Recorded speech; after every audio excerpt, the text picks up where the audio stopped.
Buddha was a prince. Okay, he started out really rich, and then he got to go off in the woods. And in the old days, what happened was, if you wanted to be peaceful inside, you would become a monk. You would renounce everything. You would become an ascetic. You would give everything up. You'd renounce women, men. You'd renounce children. You'd renounce money. You'd renounce politics, science, technology, everything. And you would go out in the woods by yourself. You had to give everything up to be free inside. Well, today we have this wonderful invention called money, where you can just store stuff up in a bank account. Okay, and you can basically save up. You can work really hard. You can do great things for society, and society will give you money for giving it things that it wants and it doesn't know how to get. And then you can save that up, and you can live well below with your means, and you can find a certain freedom in that, and that will give you the time and the energy to pursue your own internal peace and happiness. So I believe the solution to making everybody happy is to give them what they want. Let's get them all rich, let's get them all fit and healthy, and then let's get them all happy. Everything that I've ever created on this topic of how to make money, I will never charge $1 for. Because that would ruin it. That would show that I'm just another huckster who's trying to get rich off of you. There are no get-rich-quick schemes. That's just somebody else trying to get rich off of you, right? So to me, it's more of a philosophical contribution, where for it to have meaning and to be legit, I can't charge you anything for it. But yes, everybody can be rich. And let me give you a thought exercise. Okay. Imagine if tomorrow we could wave a wand and everybody was trained as a scientist or an engineer. Everybody. Even if you weren't very good, you had enough understanding of computers, you could write some code, you could build some hardware. And don't tell me people can't do it. Because they can. That's just the tyranny of soft expectations. That's just you looking down on somebody else. They can do it. They just have to be educated.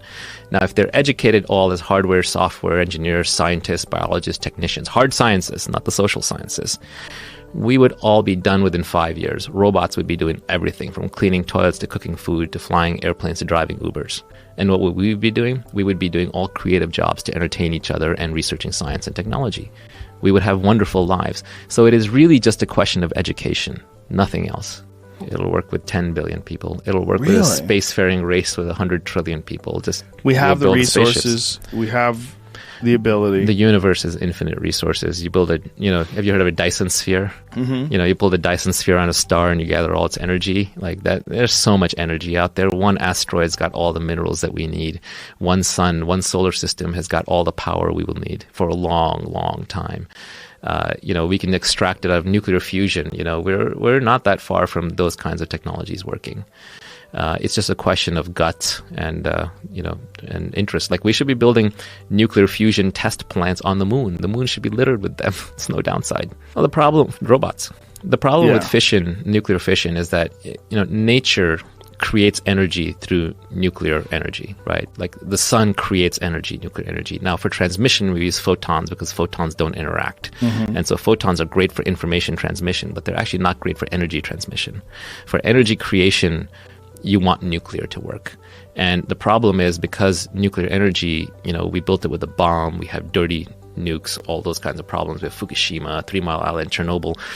We don't innovate anymore on nukes. Imagine if when the first steam engine blew up, we said, no more steam engines for a while, or very carefully regulated, $1 billion of regulation. Mm-hmm. You can't innovate that way. When the first airplane crashed, we said, no more innovation in airplanes, right? So we need a way to iterate on nuclear fission and eventually fusion and get them working safely, cleanly, passive failure, etc., if we're going to find our way out of the energy trap. And the best place to do that is someplace like on the moon or Mars.